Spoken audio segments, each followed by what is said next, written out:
Hello guys, ഞാനെന്നുള്ളത് Palakkad ടൗണിലാണ് കേട്ടോ. നല്ല ഉച്ച സമയമാണ്. നാടൻ ഊണ് അന്വേഷിച്ചുള്ള നടത്തത്തിൽ ഒടുവിൽ ഞാൻ എത്തിപ്പെട്ടത് ടോപ്പ് ആൻഡ് ടൗൺ റെസ്റ്റോറൻറ്റിലാണ്. ഉച്ച സമയം ആയതുകൊണ്ട് തന്നെ നല്ല തിരക്കുണ്ടായിരുന്നു കേട്ടോ ഷോപ്പിൽ. ഞങ്ങൾ എന്തായാലും ഉള്ളോട്ട് കയറി. അവരുടെ കസ്റ്റമർ സർവീസ് എനിക്ക് നന്നായി തോന്നി കേട്ടോ. അധികം മടുപ്പിക്കാതെ തന്നെ വേഗം വേഗം ഒന്ന് ഓർഡേഴ്സ് എടുക്കുന്നുണ്ട്. നല്ല ചൂട് സമയത്ത് നല്ല ചൂടുവെള്ളം കൊണ്ടു തന്നു. നല്ല കോംബോ അല്ലേ? ഞങ്ങൾ മീൽസ് ആണ് കേട്ടോ ഓർഡർ ചെയ്തത്. കൂടെ ഒരു ഫിഷ് ഫ്രൈയും പറഞ്ഞു. അയിലായിരുന്നു കേട്ടോ ഫിഷ്. വേറെ ആവോലി, ഐക്കൂറ അങ്ങനെ കുറെ മീനുകളുണ്ടായിരുന്നു. പക്ഷെ എനിക്കെപ്പോഴും പ്രിയം അയിലയും മത്തിയും ഒക്കെ തന്നെയാണ്. അങ്ങനെ ഫുഡ് എത്തി. റൈസ് രണ്ട് ഓപ്ഷൻ ഉണ്ട് കേട്ടോ. ജയരിയും ഉണ്ട്, പൊന്നിയരിയും ഉണ്ട്. ഞാൻ പൊന്നിയരിയാണ് ഓർഡർ ചെയ്തത്. അധികം വൈകിച്ചില്ല. ചോറ് ഞാൻ പാത്രത്തിലേക്ക് തട്ടി. പാത്രത്തിൽ ചോറിട്ടിട്ട് നടുവിലൊരു കുഴിയൊക്കെ കുത്തി അതിൽ നല്ല ചൂടുള്ള സാമ്പാർ ഒഴിക്കുമ്പോൾ കിട്ടുന്നൊരു ഫീല് അതൊരു വല്ലാത്ത ഫീൽ തന്നെയാണ്.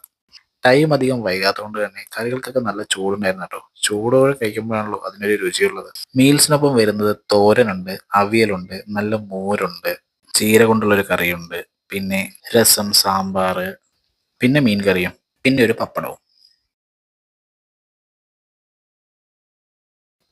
ഫുഡ് ഒരു രക്ഷയില്ല കേട്ടോ. നല്ല ടേസ്റ്റി ആയിരുന്നു. കൂട്ടുകളെല്ലാം തന്നെ ഒന്നിനൊന്ന് മെച്ചം. ഇനി ഫിഷ് ഫ്രൈ ഒന്ന് ടേസ്റ്റ് ചെയ്ത് നോക്കാമെന്ന് കരുതി. പക്ഷെ ഫിഷ് ഫ്രൈ എനിക്ക് തീരെ ഇഷ്ടമായില്ല കേട്ടോ.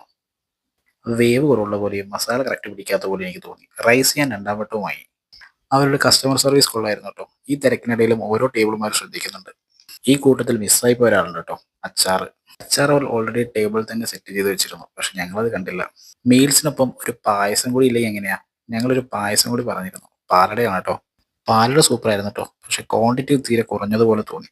അപ്പൊ എന്ത് ചെയ്തു? ഒന്നുകൂടി ഓർഡർ ചെയ്തു. പാലട എൻ്റെ വൺ ഓഫ് ദി ഫേവറേറ്റ് ആണ്. ഫുഡ് കഴിച്ചു കഴിഞ്ഞതിന് മുമ്പേ ക്ലീനിങ് സ്റ്റാഫ് വന്ന് ക്ലീനിങ് തുടങ്ങിയത് എനിക്കെന്തോ നെഗറ്റീവായി തോന്നി. ബില്ല് വന്നു. ഫിഷ് ഫ്രൈയും പാലടയും ഓവർ പ്രൈസ്ഡായി തോന്നി. സ്പോട്ട് വരുന്നത് പാലക്കാട് KSRTC ബസ് സ്റ്റാൻഡിന് ഓപ്പോസിറ്റ് ആണ്. ആ വഴി പോകുന്നവർക്ക് ട്രൈ ചെയ്ത് നോക്കാവുന്നതാണ്. അപ്പോൾ അടുത്ത വീഡിയോയിൽ കാണാം. ബൈ.